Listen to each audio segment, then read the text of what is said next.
The first arrow hit her father before she even heard the scream. It wasn't a sound of pain, not at first. It was a noise of pure surprise, a sharp grunt as the air was punched from his lungs. Sarah McKenna, 17 years old and already too familiar with the harsh realities of the frontier, saw the life drain from his eyes before he even hit the ground. The scent of burning prairie grass was suddenly choked out by the coppery smell of blood. Beside her, her younger sister, Emma, 14 and as fragile as a spring flower, just stood there frozen. Her mouth was a perfect O of terror, her blue eyes wide. From her hiding spot behind the overturned wagon, Sarah watched as a dozen painted warriors crested the hill. They moved like a storm rolling across the plains, silent and unstoppable. They were wolves, and her family was the wounded prey. Emma finally let out a thin, reedy shriek, a sound that was immediately swallowed by the vast, uncaring Kansas sky. The warriors let out a chorus of whoops and cries, the sound a physical thing that hammered against Sarah's chest. She knew the stories. Every settler did. They were whispered around campfires, tales of what happened to captured girls on the frontier. The stories were bad. The reality, she knew, would be worse. Another arrow hissed past, embedding itself in the wooden side of the family's small sod-walled cabin. Emma finally broke, stumbling backward, her face a mask of disbelief. That's when she tripped. Her head hit the corner of a water trough with a sickening crack, and she went down in a heap, unconscious. A thin trickle of blood began to mat her golden hair.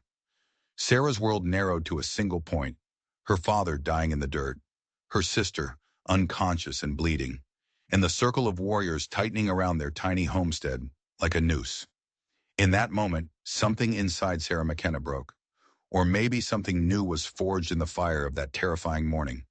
She made a decision, a choice that would not only seal her fate, but would ripple outwards, changing the course of two cultures forever. She would not run. She would not hide. She would stand. She would offer herself. One sister's freedom in exchange for another's fate. What she couldn't possibly have known, as she prepared to step out from behind the wagon, was that among those painted faces rode a man who wouldn't see a captive. He would see a queen. The McKenna family had only been in Kansas for 3 months, just 90 days, long enough to build a home, but not long enough to build a life. Thomas McKenna, a widower still grieving his wife, had been a dreamer. He'd filled his daughters' heads with stories of fertile soil, endless horizons, and a chance to build something that was truly theirs. Sarah had fought him on it. At 17, she was old enough to know what they were leaving behind. A community, friends, her mother's grave beneath a familiar stone cross. But 14-year-old Emma had her father's optimistic spirit. "Think of it, Sarah," she'd said, her eyes shining as their wagon rattled across the endless prairie. "We'll have our own land. I'll learn to ride a horse like a real frontier woman." Sarah had smiled, but a knot of worry was always tight in her stomach. Emma was delicate. She'd always been prone to fevers, to spells of weakness that left her pale and listless. The frontier was no place for someone so fragile. And Sarah had been right to worry. The isolation was a weight on her soul. Their nearest neighbors were 8 miles away. The closest settlement, Cedar Falls, was a full day's ride. She saw things her father dismissed. Strange tracks near the creek, the way their livestock would bunch together, their eyes wide with fear, staring at the empty hills. Most of all, there was the feeling, a constant prickling sensation of being watched. The army pushed the Indians west, her father had assured her, his voice full of a confidence he didn't earn. They don't come this far east anymore. He was wrong, and now he was paying for that mistake with his life. Sarah took one last look at Emma, her chest so tight she could barely breathe. Then she straightened her shoulders, took a deep breath, and stepped out from behind the wagon. The war cries stopped instantly, a dozen pairs of dark, unreadable eyes fixed on her. The warriors were brutal, efficient. They had already set the cabin ablaze with flaming arrows. The sum of her family's dreams was turning to ash and smoke, rising into the cold October sky. Through a gap in the wagon's canvas, she had watched them. They weren't just raiding, they were searching, methodically. They were looking for survivors, and now they had found one. A young warrior with intricate tattoos covering his arms and chest was the one who found their tracks. He let out a sharp call, and in seconds, Sarah was surrounded. She looked up at a circle of painted faces, of stone-cold eyes and glittering weapons. The man who seemed to be their leader stepped forward.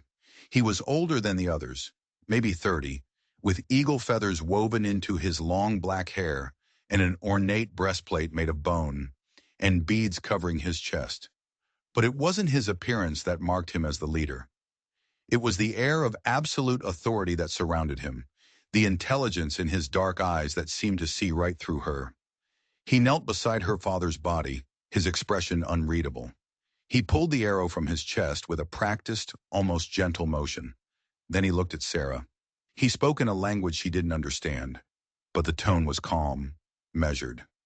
The other warriors began to argue, their voices sharp and angry. Sarah had picked up a few words of Comanche from traders passing through her old town, enough to catch the terrifying gist of their conversation. Kill them, slaves. Some wanted her dead on the spot. Others wanted to take her back to their camp for reasons that made her blood run cold. But the leader, the one they called Standing Bear, seemed to have other ideas. His eyes lingered on her, not with lust, but with something else. An unnerving intensity. It almost looked like respect. He knelt in front of her, his gaze unwavering. He spoke, this time in broken, heavily accented English. You protect sister? Good. You have warrior heart. This was it, her one and only chance.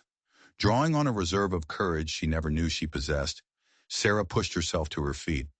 She met his gaze without flinching, even though every instinct screamed at her to run. Take me, she said, her voice shaking but clear. Let my sister go.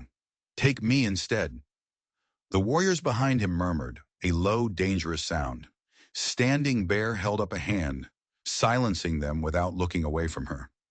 His eyes searched her face, looking for something. Why? He asked, his voice a low rumble. Why you trade life for weak one? He nodded toward Emma's still form. The answer was the only thing in the world that still made sense. Because she's my sister, Sarah said simply. She's all I have left. Standing Bear stared at her for a long, silent moment. The fate of her world, of her sister's world, hung in that silence. Then he turned and spoke rapidly to his men in Comanche. The argument that erupted was fierce. Several warriors gestured angrily toward both girls, their voices rising. But in the end, Standing Bear's authority was absolute. His word was final. He turned back to Sarah, his expression grim. He would accept her trade. But there were conditions. Emma would be taken to the settlement at Cedar Falls. She would be left there alive. But Sarah would go with them. Not as a slave, not as a simple captive. The word he used in Comanche had no direct English translation, but she could feel the weight of it. It was something more, something different, and something, she suspected, far more dangerous. As two of his men carefully lifted Emma onto the back of a horse, Sarah knelt beside her sister one last time. Emma's face was chalk white, but her breathing was steady. Sarah smoothed a stray piece of golden hair from her forehead, whispering a silent prayer that Emma would understand, that one day she might forgive her. Tell her I love her, Sarah said, looking up at Standing Bear. Tell her this was my choice. Standing Bear gave a solemn nod.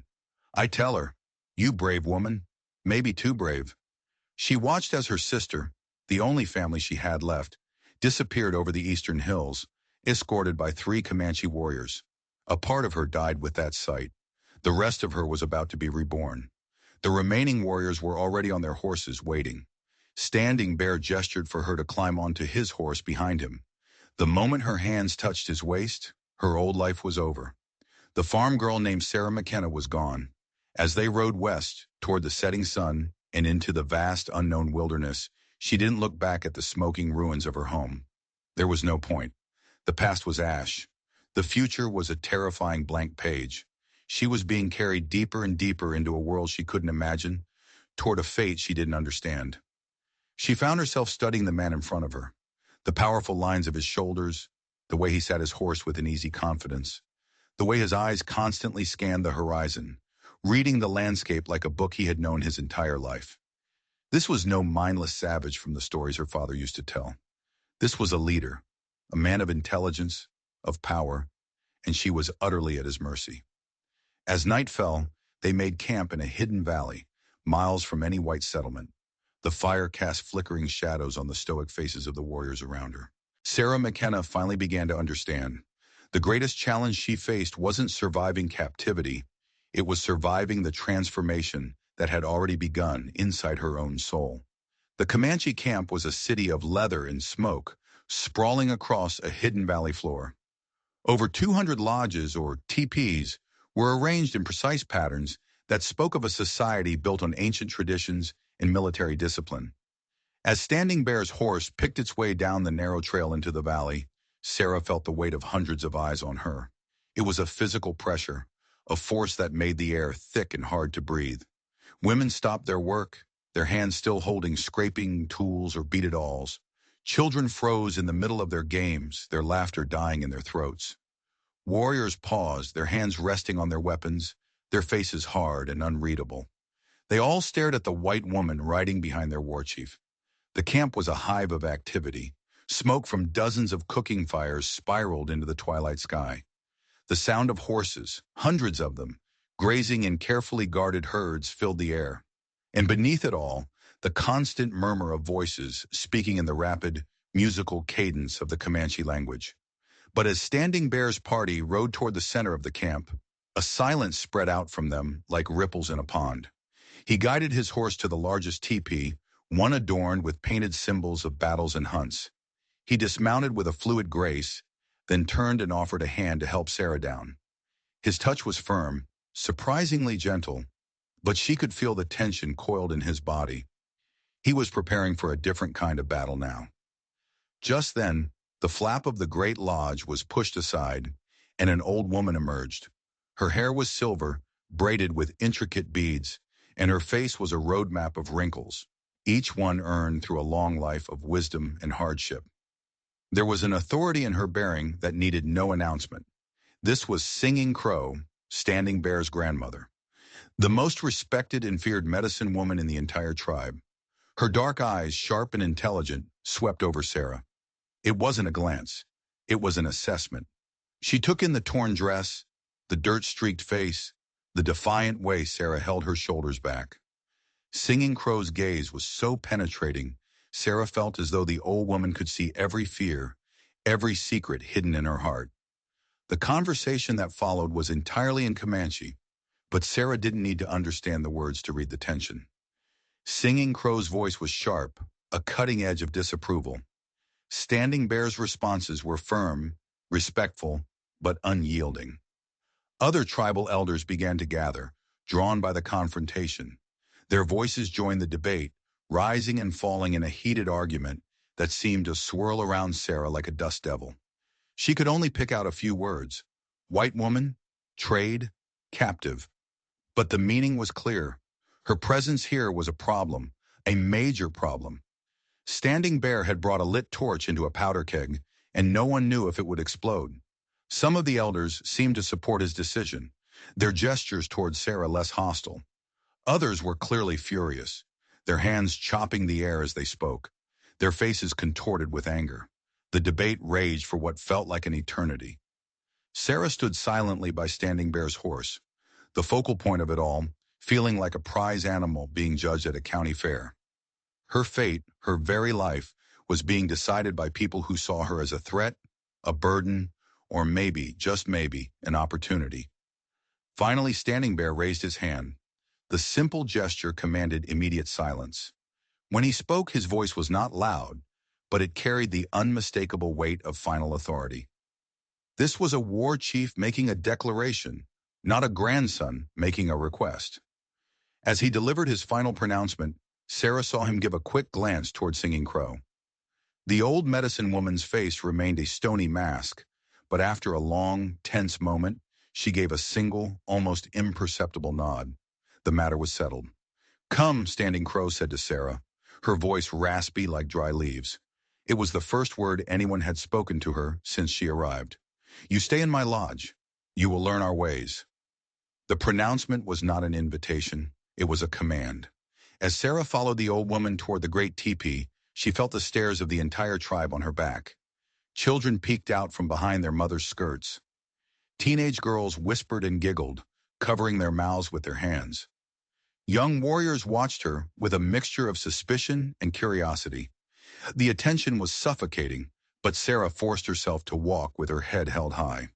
She knew with absolute certainty that any sign of weakness would be seen, remembered, and used against her. The inside of Singing Crow's lodge was a world unto itself. It was far more spacious than it looked from the outside, with soft buffalo robes covering the floor and intricately painted hides depicting hunts and spiritual visions hanging on the walls.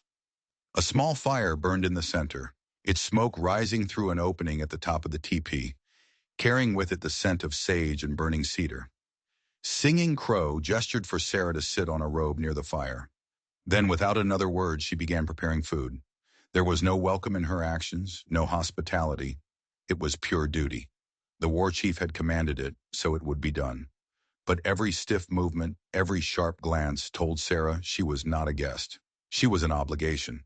As she sat there eating a surprisingly delicious stew of buffalo meat and wild roots from a wooden bowl, the reality of her situation crashed down on her. Just that morning, she'd been a girl hanging laundry, worrying about her sister's health. Now she was a prisoner, alone among her enemies, completely cut off from everything she had ever known. Her sister was miles away, hopefully safe. Her father was dead. Her home was a pile of ashes. The raw, bone-deep fear she had held at bay for hours began to seep into her. It was a cold, creeping dread that threatened to swallow her whole. But Sarah McKenna was her father's daughter in one crucial way. She was a survivor. The frontier didn't allow for weakness. She forced herself to finish the stew, to savor the warmth that spread through her empty stomach. When she was done, she took her bowl and Singing Crows to the bucket of water near the entrance and began to wash them without being asked. Singing Crow stopped what she was doing and watched her. Her sharp eyes missed nothing. As Sarah carefully dried the bowls with a piece of soft hide, the old woman gave another one of her tiny, almost invisible nods. It wasn't approval, not yet, but it was a start. The days that followed were the hardest of Sarah's life. Singing Crow was a relentless teacher. She expected Sarah to learn not just the practical skills of a Comanche woman, how to scrape hides, find edible roots, sew with a bone needle, but the complex web of social rules and spiritual beliefs that governed every moment of their lives. The language was the biggest hurdle. Comanche was full of sounds and structures that had no equivalent in English, and Singing Crow had no patience for mistakes. Slowly, painstakingly, a new picture of the Comanche began to form in Sarah's mind. They were not the savages from the settlers' tales. They were a deeply sophisticated people with ancient laws, proud traditions, and an unshakable code of honor. Their entire society was built around family, around a complex network of duties and obligations that bound every person to their clan and their tribe. What shocked her most was the role of women. In her world, women were possessions, passed from father to husband. Their lives were defined by rigid rules and limitations. But here, Comanche women owned property. They had a voice in council meetings. They could even divorce their husbands. Women like Singing Crow, the keepers of spiritual knowledge and sacred traditions, wielded a power that few men would dare to challenge. Standing Bear visited his grandmother's lodge every day. He would say he was checking on Sarah's progress, but she knew it was more than that. He would sit by the fire, speaking in low tones with Singing Crow, their conversation too fast for Sarah to follow. But she would feel his eyes on her, his gaze thoughtful and intense. Sometimes he would speak to her in English, testing her new Comanche vocabulary or explaining a custom that Singing Crow had shown her. Sarah found herself looking forward to his visits with an eagerness that both surprised and shamed her. He was her captor, the man who had destroyed her family. But he was also intelligent, with a dry sense of humor and a deep understanding of the world, including hers. He'd spent time in white settlements as a young man, trading, observing. He knew more about her people than she knew about his. "You think we are savages," he said one evening, his voice quiet as they sat by the fire. "But our laws are older than your nation. Our songs tell the history of the world. Our ceremonies keep the balance between the people and the land." Sarah was mending a tear in a buffalo robe, her fingers surprisingly nimble with the bone awl. I'm beginning to understand that, she admitted, not looking up. My father, he saw things differently, but I see order here. I see a different kind of civilization. Standing Bear nodded, a rare smile touching his lips. Wisdom comes to those who open their eyes. Most white people see only what they expect to see. As the weeks turned into a month, Sarah felt herself changing. Her hands, once soft, were now calloused and strong. Her skin was tanned by the sun. She learned to ride a horse bareback, moving with the animal as if she were a part of it. The Comanche language started to feel natural on her tongue, and sometimes she would find herself thinking in its complex rhythms. The old Sarah McKenna was fading. Someone new was taking her place, a person she didn't recognize, a person who was becoming Comanche. The tribe noticed it too. The women who had once looked at her with suspicion now included her in their circles, sharing gossip and songs as they worked. The children who had run from her now played at her feet. Even the warriors, the stoic, silent men who had watched her with cold eyes, began to greet her with a nod of respect. But it was Standing Bear's attention that truly changed her status. His visits grew longer. He started to ask her opinion, not just about her old world, but about matters of the tribe. Then came the gifts, small, simple things, a perfectly fletched arrow, a smooth blue piece of turquoise, a handful of wildflowers he'd gathered on his morning ride. In Comanche culture, these were not casual gestures. They were messages. They were the beginnings of a courtship. Singing Crow saw it all, of course. Her sharp eyes missed nothing. My grandson sees the warrior heart in you, she told Sarah one morning, her voice laced with a meaning Sarah couldn't quite grasp. It makes the old women worry and the young women jealous. Sarah felt a flush of heat rise in her cheeks. I don't know what you mean. The old woman's laugh was a dry, rustling sound. Oh, child, understanding is coming, whether you want it to or not. The only question is what you will do when it arrives. That very evening, as the sun set, painting the sky in shades of orange and purple, a warrior stumbled into the camp. He was wounded, an arrow in his shoulder, his horse lathered and near collapse. He had come from the east. He brought news from Cedar Falls. The news was about a girl with golden hair. News about her sister Emma. And it was not the news Sarah had been praying for. Not at all. The scout's name was Stone Hoof, and his words fell like rocks into the quiet evening. He had been tracking a herd of buffalo near the white settlements when he saw it, a patrol of blue-coated soldiers riding out from Cedar Falls, and with them, riding a fine mare, was a white girl with hair the color of the sun. Emma. But she wasn't a prisoner. She wasn't a refugee. She was guiding them, pointing out landmarks, talking animatedly with a young officer who rode beside her. According to the traders Stone Hoof had spoken to in the settlement, Emma McKenna wasn't just a survivor. She was a hero, the girl who had escaped the savage Comanche, and she was now helping the army track the very war party that had taken her sister. The blood drained from Sarah's face. It couldn't be true. Emma, her gentle, fragile Emma, wouldn't do that. She couldn't. But the scout's description was too precise, his story too detailed to be a lie. A cold, bitter fury began to smolder in Sarah's chest, a rage directed not at the Comanche, but at her own sister. Had she forgotten the sacrifice so quickly?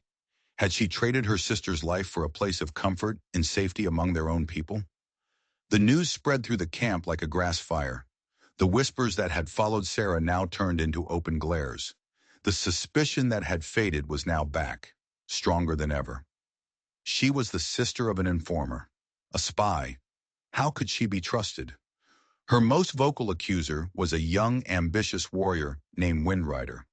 He had always been wary of her presence, seeing Standing Bear's interest in her as a weakness, a betrayal of their traditions. Now he had his proof.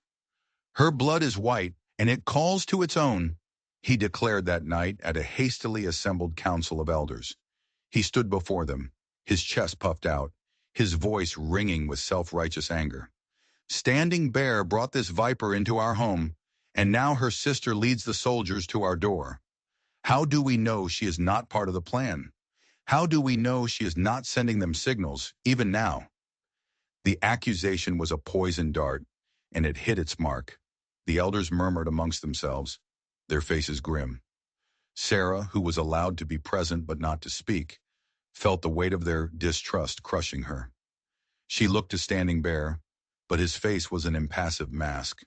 She couldn't read his thoughts, couldn't tell if he believed her or doubted her. Her heart hammered against her ribs. Her entire world, this new life she had so painstakingly built, was about to be torn apart. Just when the tide of opinion seemed to turn completely against her, an unexpected voice cut through the tension. It was Singing Crow. The old medicine woman rose slowly, her ancient bones creaking, but her voice was as sharp and clear as a piece of obsidian. When Ryder speaks with the passion of a boy, not the wisdom of a man, she said, her gaze sweeping over the council. Every eye was fixed on her. I have watched this woman. I have tested her spirit. Her heart is not white. Her heart is not Comanche. Her heart is that of a sister, a heart that was willing to sacrifice everything for family. That is a heart we should understand. She turned her piercing gaze on Sarah. But Windrider is not wrong to ask for proof. Trust must be earned, especially now. The spirits demand a test. A hush fell over the council. A test from Singing Crow was no simple matter. Her tests were legend, trials of spirit and flesh that could break even the strongest warrior. Sarah's mouth went dry. What could the old woman possibly have in mind? Standing Bear finally spoke, his voice calm and steady, betraying none of the emotion that must have been churning inside him. What test do you propose, grandmother? Singing Crow's eyes glittered in the firelight. The white soldiers seek a hidden valley. They search for a way through the red canyons, a path only our people know. If this woman is a spy, she knows the landmarks that would lead them there. Let her guide a party of our warriors. Let her take them on a false trail, leading the soldiers into the wastelands, where they will find only sun and stone. The proposal was brilliant in its cruelty. If Sarah succeeded, she would prove her loyalty beyond all doubt, leading her own people to a place of thirst and starvation. If she refused, her guilt would be confirmed. But if she secretly betrayed them, if she led the Comanche warriors into a trap, she and the warriors with her would be the first to die. There was no good choice. It was a test designed for her to fail. Windrider smiled, a thin, cruel slash in his painted face. He saw the trap. Everyone did. They all turned to look at Sarah, waiting for her answer.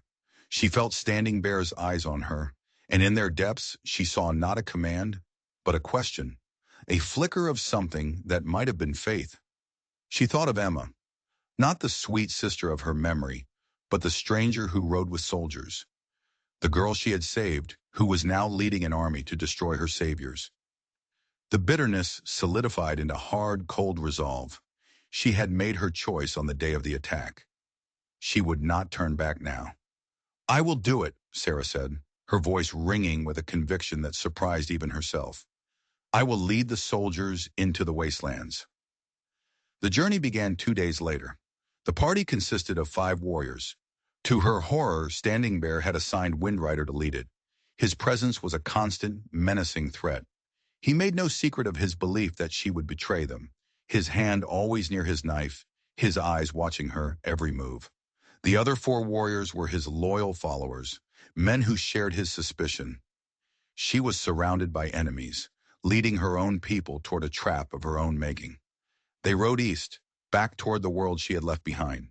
For 3 days they traveled, Sarah using her knowledge of the land to create a trail that was convincing, but ultimately false. She pointed out familiar rock formations, distant peaks, creek beds, all the landmarks a scout would look for, but she wove them into a path that led not to the fertile hidden valley, but south toward the barren, waterless expanse known as the Devil's Anvil. On the 4th day, they saw them, a column of dust on the horizon. The army. Emma's army. Windrider brought the party to a halt behind a rocky outcropping. He passed Sarah a spyglass. Her hand trembled as she raised it to her eye. The column resolved into figures, blue-coated soldiers, supply wagons, and at the very head of the column, riding beside a uniformed officer, was a small figure with golden hair. Emma. Even from this distance, Sarah could see the change in her. She was no longer the frail, timid girl. She sat her horse with confidence, pointing and gesturing, a map case slung over her shoulder. She looked happy. She looked like she belonged. And the sight of it broke something deep inside Sarah.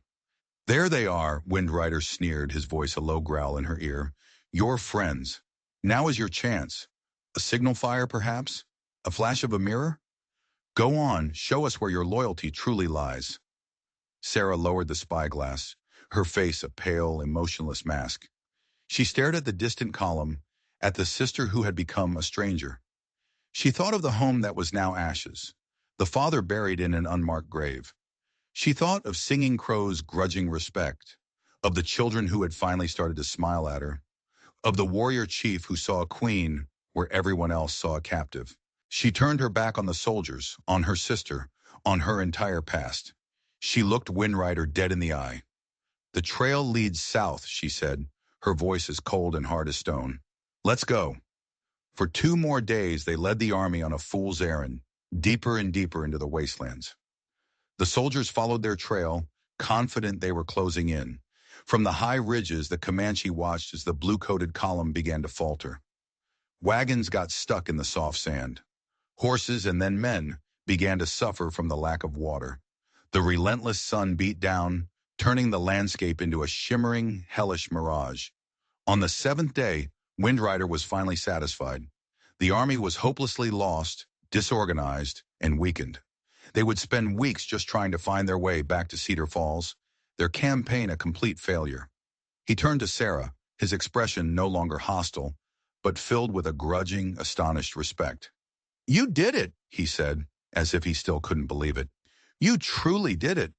Sarah felt no triumph, only a profound, aching emptiness. She had saved her new people by condemning her old ones. She had proven her loyalty by betraying her own blood. As they turned to ride back toward the hidden valley, a different kind of test began. The test of living with the choice she had made. But the wasteland had one more secret to reveal. As they rode through a narrow, sun-baked canyon, one of Windrider's men suddenly let out a sharp cry and pointed. There, half buried in the sand at the base of the canyon wall, was something that did not belong. The skeletal remains of a horse, and beside it, the tattered remnants of a leather saddlebag. It was a white man's saddlebag. Curiosity overriding their caution, they dismounted. Windrider pried the rotted leather open. Inside, protected from the worst of the elements, was a small, oilskin-wrapped journal. Windrider handed it to Sarah. Her fingers trembled as she untied the string. The pages were brittle, the ink faded, but the handwriting was elegant, educated. It was a diary. The diary of a geologist, a man who had been exploring the territory 2 years earlier. As Sarah read, her eyes grew wide. The geologist wrote of his discoveries, of the unique rock formations, of the mineral deposits he had found. And then she saw it, a hand-drawn map, crude but detailed. It showed this very canyon, and it pointed to a specific location, not far from where they stood. Beside the location was a single scrawled word, gold. Windrider and the others crowded around, their eyes wide as Sarah translated the man's excited writings. He had found a rich vein of gold, enough to make a man wealthy beyond his wildest dreams. He had been on his way back to the settlements to register his claim when his horse had broken its leg, leaving him stranded. The last entry was a desperate, scrawled prayer. The warriors looked at each other, then at Sarah, their minds reeling with the implication. Gold. The white man's obsession. The yellow rock that drove them to cross oceans, to steal land, to kill. And she had just found a map that led directly to a fortune. This was a new test, a test of greed, a test that Singing Crow could never have devised. What would she do with this knowledge? This secret power? She could use it to buy her freedom, to return to the white world a wealthy woman. She could use it to bargain with Standing Bear, to elevate her own status. Or she could bury it, pretend it never existed. Windrider watched her, his face a mixture of awe and suspicion. He had seen her loyalty. Now he would see her character. Every choice she had made until now had been about survival, about protecting others. This choice, this one was just for her. Sarah looked at the map. then at the vast empty wasteland around them. And then she began to laugh, a wild, unburdened laugh that echoed off the canyon walls. The warriors stared at her as if she had gone mad. But it wasn't madness, it was clarity. She knew exactly what she was going to do. Sarah carefully tore the map from the journal. She held it in her hand, the brittle paper a tangible representation of a power she had never sought. The gold meant nothing to her. It was the white man's poison, the disease that had driven her family west and ultimately led to their destruction. But the knowledge of it, that was a weapon. She looked at Windrider, whose eyes were still wide with a mixture of greed and disbelief. "This secret belongs to the Comanche," she said, her voice firm, leaving no room for argument. "It is not for one person to own, it is for the people to decide." She folded the map and tucked it securely into the leather pouch at her belt. The ride back to the hidden valley was different. The tension was gone, replaced by a strange, new kind of respect. Windrider and his men no longer saw her as a white captive. They saw her as something more, someone who had passed a trial of loyalty and now held a secret that could change their future. She had been given the ultimate temptation and had turned it back to the tribe. When they arrived, the entire camp turned out to greet them. Standing Bear was at the forefront, his face unreadable, but Sarah could see the relief in his eyes. Windrider strode to the center of the gathering and, in a loud, clear voice, told the story of their journey. He described how Sarah had flawlessly led the soldiers into the wasteland, how she had never faltered. Then, his voice dropping to a tone of awe, he told them about the journal, the map, and the gold. A stunned silence fell over the crowd. He recounted how Sarah had immediately declared the discovery belonged to the people. It was an act of selflessness so profound, so contrary to what they believed about the white race, that it fundamentally shifted their perception of her. She wasn't just an adopted captive anymore. She had proven she was one of them in spirit, if not in blood. That night, the tribal council convened in the Great Lodge. Sarah, for the first time, was given a seat of honor. Standing Bear sat beside her, his presence a silent statement of his support. Singing Crow watched from her place, her ancient eyes holding a flicker of what looked like pride. Sarah presented the map to the council elders. The debate that followed was long and impassioned. Some, like Windrider, argued they should use the gold to buy weapons, to build a new kind of army to drive the white man from their lands forever. Others, more cautious, warned that the discovery of gold would only bring more soldiers, more prospectors, a wave of humanity they could not possibly stop. It would be a curse, not a blessing. Finally, Standing Bear spoke. His voice cut through the arguments, bringing a new perspective. "This discovery is not a choice between fighting and hiding," he said. "It is a new tool. The white man understands power in two forms, the gun and the dollar. We have always known the gun. Now the spirits have given us the dollar." He turned to Sarah. "Bright Star Woman," he said, using a new name for her, a name of respect that made the air in the lodge go still. "Your heart saw the true path. This power is not for war. It is for building. It is for trade. It is for securing a future for our children that is not defined by endless conflict." His plan was revolutionary. They would not mine the gold themselves. Instead, they would control the information. They would use the knowledge of the gold as a bargaining chip, a source of leverage in a world that was rapidly changing. The council, swayed by his wisdom and Sarah's example, agreed. The map was given to Singing Crow, to be kept safe with the tribe's other sacred objects. Sarah, now known to many as Bright Star Woman, had not just passed her test. She had transformed the tribe's entire strategy for survival. In the weeks that followed, her relationship with Standing Bear deepened into something undeniable. The pretense of captor and captive was gone. They were partners. They would spend hours talking, sharing stories of their different worlds, finding a common ground of intelligence, respect, and a shared vision for the future. He taught her the history of his people, the stories of the stars, the meaning of the sacred ceremonies. She, in turn, told him of her world, of its strange politics, its powerful machines, its insatiable hunger for land and resources. He was a brilliant strategist, and he absorbed everything she told him, filing it away, seeing how it could be used to protect his people. One evening, as they sat alone by the creek that ran through the valley, he finally said the words she had been both hoping for and dreading. He reached into the pouch at his belt and pulled out a necklace. It was made of silver and turquoise, crafted with a skill that was breathtaking. It was a bride-price necklace, an object of immense value and deep cultural significance. "Among my people," he said, his voice quiet and serious, "a man does not take a wife. He asks to join her journey. He must prove he is worthy of her. But in this, I do not know your ways." Sarah's heart was pounding so hard she thought he must be able to hear it. "In my ways," she whispered, "a woman is given. She does not often get to choose." "I want you to choose," he said, his gaze intense. "This is not about the gold. It is not about gratitude for what you did.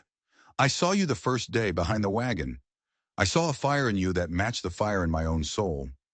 I did not see a white woman. I saw my other half." He held the necklace out to her. "If you take this, you are not just taking a husband. You are taking a place as a leader of this tribe. You will help me guide our people. Your voice will be heard in the council. Your wisdom will shape our future. It is a heavy burden." She looked at the necklace glittering in the moonlight, then at his strong, earnest face. She thought of her old life, of the small, constrained world she would have inhabited. A world of arranged marriages, of silent obedience, of a life lived in the shadow of a husband. Here this man, this savage chief, was offering her a partnership, a position of power, a destiny of her own making. There was no choice, really. Her old life was a ghost. This was real. She reached out and took the necklace. As her fingers closed around the cool metal and stone, she was not Sarah McKenna, the survivor. She was Bright Star Woman, the queen. Their wedding was not a quiet affair. It was a celebration that involved the entire tribe, a 3-day festival of feasting, dancing, and ceremony. Sarah was dressed in a traditional wedding garment of the softest white deerskin, decorated with thousands of tiny iridescent beads that had been sewn by the women of the tribe. Singing Crow herself painted sacred symbols on her face, formally adopting her not just into the tribe, but into their family line. Sarah stood beside Standing Bear, her hand in his, and felt a sense of belonging so profound it brought tears to her eyes. This was her family now. This was her home. As the final blessings were chanted and the tribe erupted in a joyous cheer, Thunder Horse, Standing Bear's father, and the current chief made a stunning announcement. He was stepping down. In 1 year's time, he would pass the leadership of the tribe to his son and to his new daughter-in-law. The declaration sent a shockwave through the crowd. A woman, a former white captive, to be a co-leader of the Comanche nation? It was unheard of, unprecedented. But Standing Bear's choice and Sarah's proven loyalty had paved the way for a new kind of future. Their first test as future leaders came far sooner than they expected. Just weeks after the wedding, scouts brought terrible news. A new military commander had taken over Fort Riley. His name was Colonel Harrison Blackwood, a man known for his brutality and his belief that the only good Indian was a dead one. He was massing troops, preparing for a major campaign to clear the plains once and for all, and the scouts had seen his primary guide, a young woman with golden hair, a woman who knew the land and the people intimately. Emma, she had not given up. She was leading Blackwood's army, and this time, they were not heading for the wastelands. They were heading directly for the Red Canyons, for the secret entrance to the hidden valley. But that wasn't the worst of it. The scout had overheard soldiers talking. Emma wasn't just a guide. She had told Colonel Blackwood a story about a secret Comanche gold mine. She had twisted Sarah's sacrifice into an act of greed, claiming Sarah had stayed with the Comanche only to secure the gold for herself. She had painted her own sister as a traitor to her race, and in doing so, had given Blackwood the perfect excuse to attack. He wasn't just fighting savages anymore. He was liberating a white woman and securing a valuable resource for the United States. Sarah felt a cold dread seep into her bones. Emma had not only betrayed her, she had used their most powerful secret against them, turning their greatest weapon into the instrument of their destruction. The tribe was trapped. If they fought, they would be slaughtered by Blackwood's superior forces. If they ran, they would lose their home. The council was in chaos, the warriors calling for blood. But Standing Bear was calm. He turned to Sarah, his eyes full of trust. You know how they think, he said. You understand this, Colonel Blackwood. What do we do, Bright Star Woman? What is our move? Everyone in the lodge turned to her. Her mind raced, sifting through everything she knew about military strategy, about politics, about her own people. Fighting was suicide. Hiding was a temporary solution at best. There had to be another way, a path no one had thought of. And then an idea sparked. A desperate, audacious gamble. A plan so crazy it just might work. It would require her to face her sister again, to confront the man who wanted her people dead, and to risk not just her own life, but the life of the man she loved. We will not fight him with arrows, she said, her voice clear and strong. We will fight him with his own greed. We will give him what he wants. Or rather, she added, a slow, cunning smile spreading across her face, we will make him think he is getting what he wants. The plan Bright Star Woman laid out before the council was one of deception and audacity. It was a psychological war, not a physical one. Colonel Blackwood wants two things, she explained, her voice echoing in the tense silence of the Great Lodge. He wants the gold, and he wants a story of victory. He wants to be seen as the hero who defeated the savage Comanche and rescued the treasure for the nation. We will give him his story, but it will be a story we write. Her plan had three phases. First, they would need to create a diversion.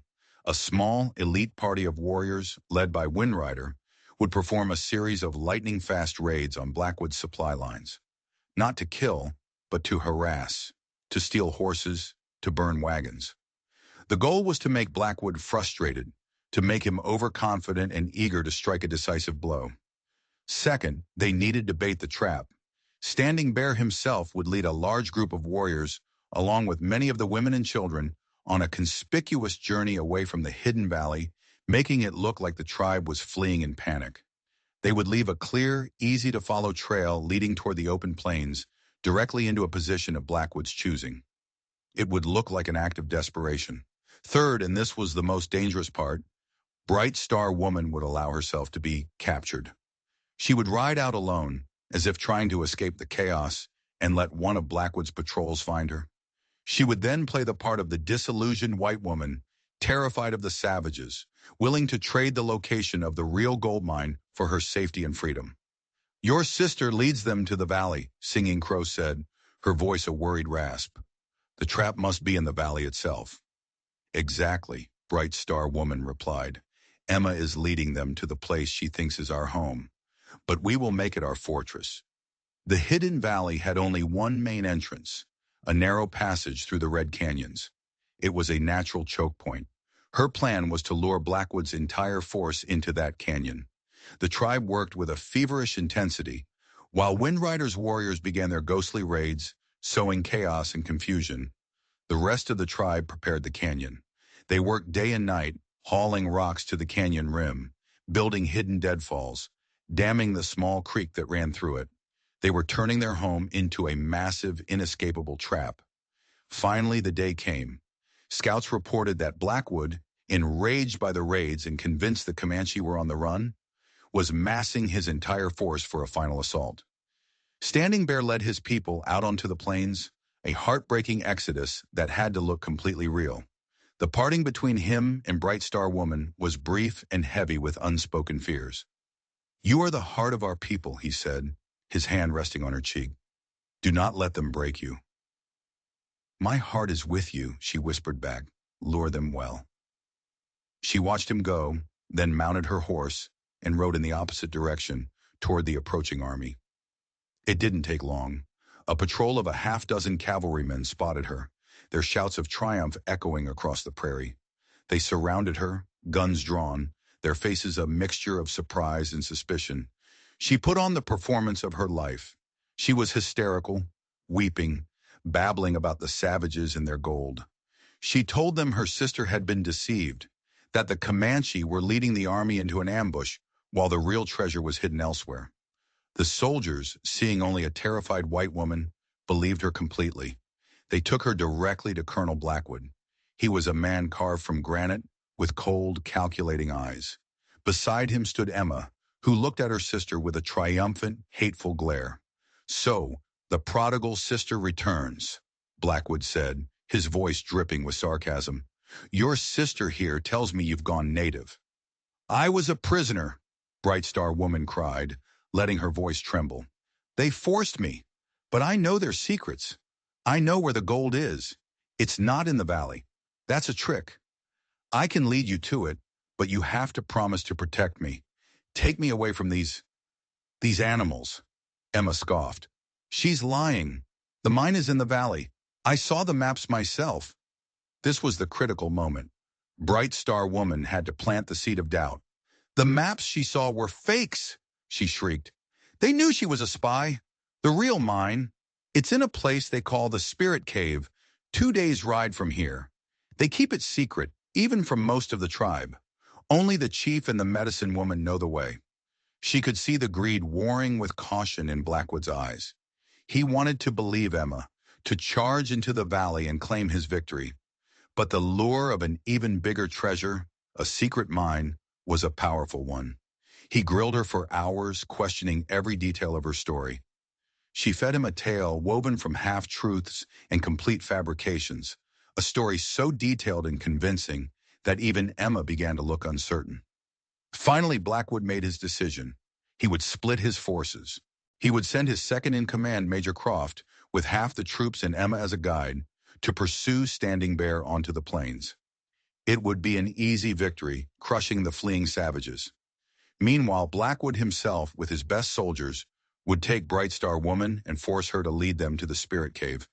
He would claim the ultimate prize. It was exactly what she had hoped for. By splitting his army, Blackwood had halved his strength. As she rode with Blackwood's column, a prisoner once again, she felt a grim satisfaction. The first part of her plan had worked perfectly. Now came the hard part, surviving long enough for the trap to be sprung. She led them on a winding, difficult path through the Badlands, buying as much time as she could. She pretended to be weak, to be confused, forcing them to slow their pace. Every hour she delayed was another hour for Windrider to prepare the canyon. Meanwhile, on the plains, Major Croft's pursuit of Standing Bear was not going as planned. The Comanche were not fleeing in panic. They were leading him on a strategic retreat, drawing his troops further and further from their supply lines, into territory the Comanche knew like the back of their own hands. Small warrior bands would appear from nowhere, strike hard and fast, then vanish into the landscape, leaving chaos and casualties in their wake. Croft's easy victory was turning into a frustrating, bloody quagmire. Back in the Badlands, Blackwood's patience was wearing thin. "No more delays, madam," he snarled, grabbing the reins of her horse. "You will take us to this cave by nightfall, or I will have you staked out on an anthill." Bright Star Woman knew she was out of time. She led them to a narrow, winding canyon, the entrance marked by a rock formation that looked like a screaming eagle. "This is the place," she said, her voice a fearful whisper. "The Spirit Cave is at the end of this canyon." Blackwood's eyes gleamed with avarice. He ordered his men to dismount and proceed on foot, the canyon being too narrow for horses. He kept a pistol pressed to Bright Star Woman's back, forcing her to lead the way. The soldiers followed, their excitement making them careless. They rounded a sharp bend in the canyon, and the path opened into a small, box-like enclosure. At the far end was the dark opening of a cave. "There it is," Bright Star Woman breathed. "Excellent," Blackwood said with a greedy smile. He shoved her forward. "After you." But just as they stepped into the enclosure, a sound from above made them all look up. A single, high-pitched bird call. It was the signal. From the cliffs high above them, dozens of Comanche warriors appeared, led by Windrider. Before the soldiers could even raise their rifles, a torrent of rocks and boulders rained down, blocking the canyon entrance they had just come through. They were trapped. Blackwood spun around, his face a mask of fury, and pointed his pistol at Bright Star Woman's head. "You treacherous witch!" he screamed. But before he could pull the trigger, an arrow shot from an impossible angle struck his wrist. The pistol clattered to the ground. Blackwood howled in pain, clutching his hand. Bright Star Woman didn't hesitate. She dove for the cave entrance and scrambling into the darkness. The cave was not a cave, It was a tunnel that the Comanche had spent weeks digging, leading from the box canyon back out into the open Badlands. She ran, stumbling in the dark, her heart pounding, until she saw a faint light ahead. She burst out into the sunlight and found a horse waiting for her, held by a young warrior. She leaped onto its back and rode like the wind. Behind her, in the canyon, Blackwood and his men were being systematically dismantled. The warriors on the cliffs didn't need to engage in a direct fight. They used their knowledge of the terrain, picking off the trapped soldiers one by one. It was not a battle, it was a slaughter. Miles away on the plains, Major Croft received a frantic message from a single scout who had escaped the trap. Realizing he had been duped, he tried to turn his forces around to rescue his commander, but it was too late. Standing Bear's main force, which had been feigning a retreat, now turned and attacked. Croft's column, already weakened and demoralized, was caught in a perfectly executed pincer movement. The battle was short and decisive. By the time the sun set, the Comanche had achieved the impossible. They had defeated a superior military force with minimal casualties, using strategy, deception, and their intimate knowledge of the land. Bright Star Woman rode through the night, her heart soaring. She found Standing Bear as he was surveying the aftermath of the battle on the plains. He saw her approaching and rode out to meet her. He pulled her from her horse and into his arms, holding her so tightly she could barely breathe. "You did it," he whispered into her hair. "Bright Star Woman, you saved us all." But as they stood there holding each other under the vast starry sky, a lone rider approached. It was a warrior from Wind Rider's party. He carried a message. Colonel Blackwood was not dead. He and a handful of his men had managed to survive, barricading themselves in the spirit cave. And they had a hostage. The warrior who brought the news had seen her being dragged into the cave just before the final stand. A young woman with golden hair, Emma. She had been with Croft's column and had been captured during the battle.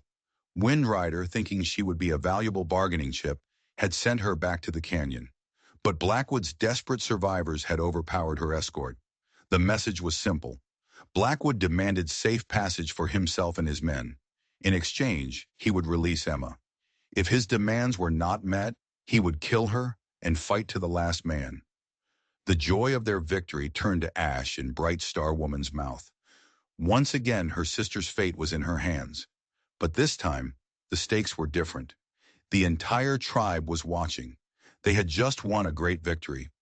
Would they now sacrifice that victory, let their mortal enemy escape, for the life of a girl who had betrayed them?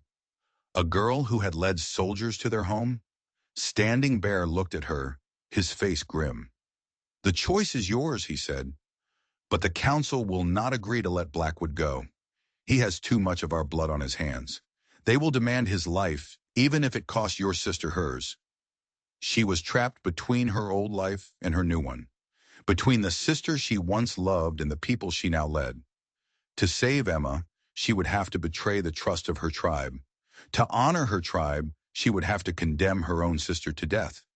There seemed to be no way out, but Bright Star Woman had learned one thing from the Comanche. When there is no path, a true warrior creates one. "He will not escape," she said, her voice filled with a cold, hard certainty. "And my sister will not die."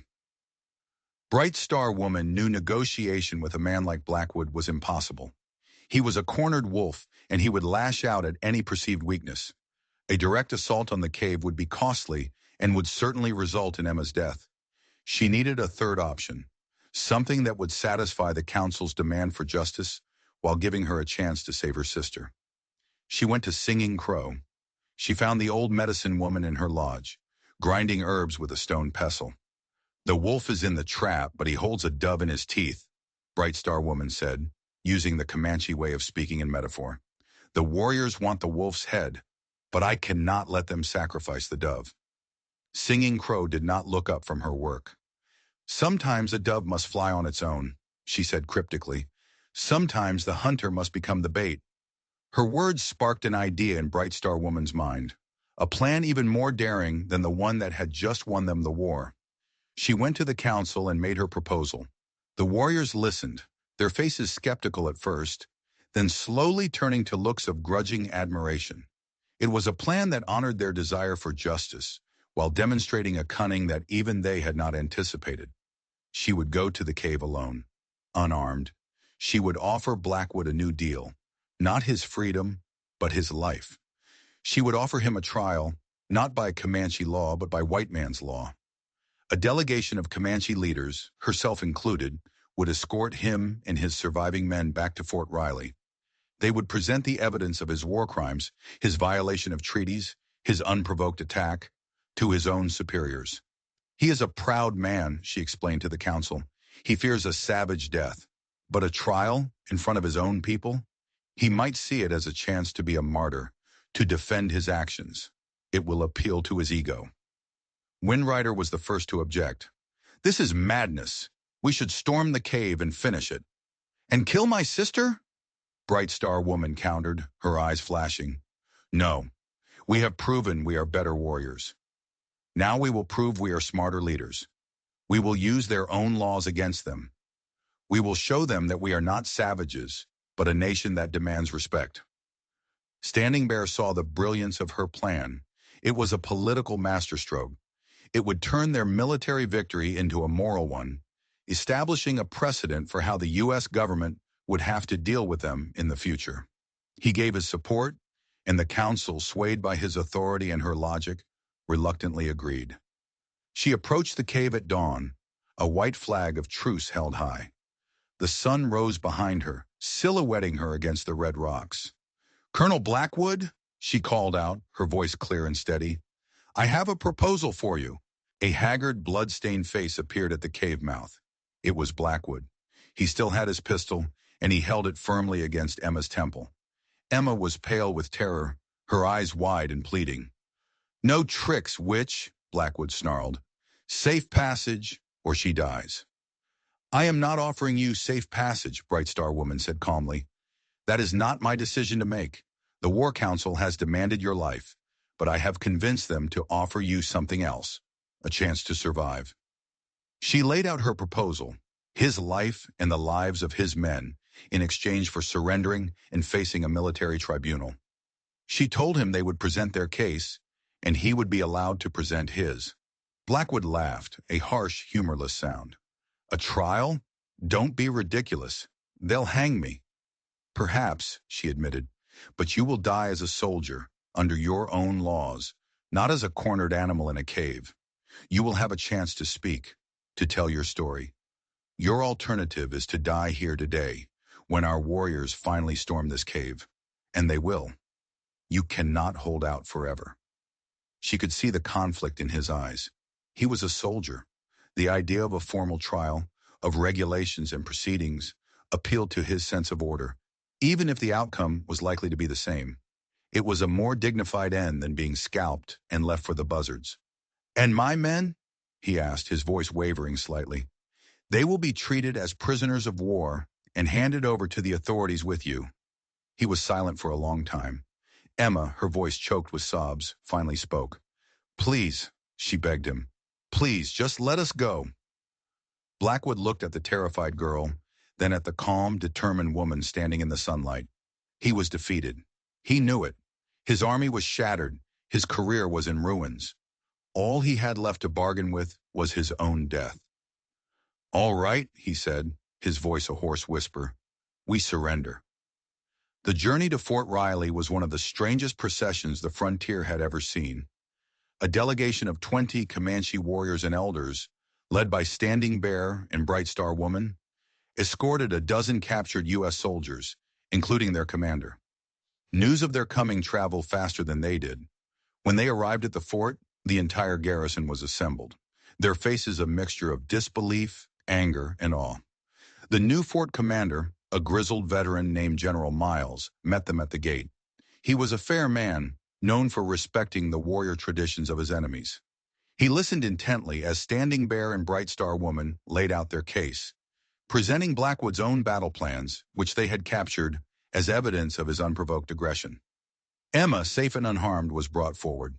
In front of the general and his officers, she broke down, confessing everything. She told them how she had been consumed by grief and anger, how she had mistakenly blamed the Comanche for her family's fate, how she had allowed Blackwood to manipulate her into leading him to the tribe. Her testimony, combined with the evidence, was damning. Colonel Blackwood was placed under arrest, and a formal court-martial was convened. The trial was a sensation. For the first time, Comanche leaders were treated as sovereign representatives, their testimony given equal weight to that of U.S. officers. Bright Star Woman, speaking in flawless English, was the star witness. She told her story, from the day of the attack to the final battle. She spoke not with anger, but with a calm, dignified authority that captivated the courtroom. She didn't just condemn Blackwood, she educated the court. She explained the Comanche culture, their laws, their deep connection to the land. She painted a picture not of savages, but of a proud nation fighting for its survival. In the end, Colonel Blackwood was found guilty of violating treaties, of reckless endangerment of his command, and of actions unbecoming an officer. He was stripped of his rank and sentenced to a long prison term. The victory was absolute. Before the Comanche delegation left Fort Riley, Bright Star Woman met with her sister one last time. Emma was a changed person, humbled and full of remorse. "I was so lost, Sarah," she wept, using her sister's old name. "I was so full of hate. Can you ever forgive me?" Bright Star Woman looked at the young woman before her, no longer a stranger, but her sister once again. "There is nothing to forgive, Emma," she said softly. "We were both victims of a world that forced us into impossible choices. You have your path, and I have mine. All we can do now is try to build a better world, so our children don't have to make the same choices we did." She placed the geologist's journal in Emma's hands. "But there is one thing you can do for my people. The gold on that map is a curse. It will only bring more greed, more conflict. Take this to the authorities in the East. Tell them the land is barren, that the stories of gold were just a rumor. Bury the secret, Emma. Let it die." Emma nodded, her eyes full of a new understanding. "I will," she promised. "It's the least I can do." As the Comanche rode home, they were not just returning as victors. They were returning as a recognized nation. The trial had changed everything. The U.S. government, faced with the undeniable evidence of Blackwood's crimes and the impressive display of Comanche diplomacy, was forced to enter into a new era of negotiation. The treaty they eventually signed was unprecedented. It guaranteed the Comanche sovereignty over their territory, established fair trade agreements, and created a framework for peaceful coexistence. It was a treaty born not from surrender, but from mutual respect. Years passed. The Hidden Valley was no longer hidden. It became the capital of the Comanche Nation, a place of trade and counsel, where white traders and government officials came to deal with its leaders, Chief Standing Bear and his queen, Bright Star Woman. They had a son, a boy with his father's strength and his mother's sharp mind. He was a symbol of their two worlds, united not by conquest, but by love and courage. Bright Star Woman would often stand on the ridge overlooking the bustling valley, her son's hand in hers, and look out at the vast plains. She thought of the frightened girl hiding behind a wagon, of the desperate bargain she had made. She had traded one sister's freedom for another's fate, and in doing so, had found a freedom she never could have imagined. She had been a captive, but she had become a queen. Not of a single tribe, but of a new future, a future she had built with her own two hands. Her journey was a testament to the fact that sometimes the greatest strength is found not in fighting the storm, but in learning how to ride the wind. If you enjoyed this story, there are two more incredible tales waiting for you right on your screen.